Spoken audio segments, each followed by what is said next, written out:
এবং এতে বাইরের লোকেরা আছে। টিচারের সংখ্যা কম, বাইরের লোকের সংখ্যা বেশি। বিকাশ ভবনে চাকরিহারাদের আন্দোলন নিয়ে প্রথমবার মুখ খুলে কড়া বার্তা মুখ্যমন্ত্রীর।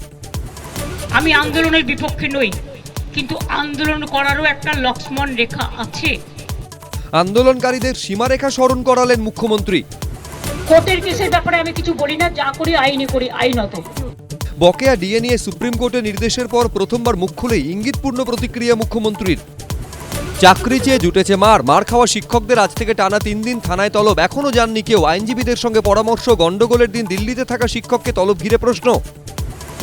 3 দিনের উত্তরবঙ্গ সফরে মুখ্যমন্ত্রী। বাণিজ্য সম্মেলনে ক্ষুদ্র মাঝারি শিল্পের জন্য একাধিক ঘোষণা। উত্তরবঙ্গে 5 একর জমিতে ইন্ডাস্ট্রিয়াল পার্কের প্রস্তাব। সাত সকালে টিটাগড়ে আতঙ্ক, বহুতলের 5 তলায় ফ্ল্যাটে বিস্ফোরণ, উড়ে গেল দেওয়ালের একাংশ। শৌচাগারে মজুদ ছিল বোমা, ধারণা পুলিশের। আন্দোলনের অধিকার সবার আছে, হিংস্র আন্দোলন করবেন না, বার্তা অভিষেকের। আপনার দলই তো সরকারে, ব্যবস্থা নিন, সুর চড়ালেন আন্দোলনকারীরাও। ঘণ্টাখানেক সঙ্গে সুমন, রাত 8টা।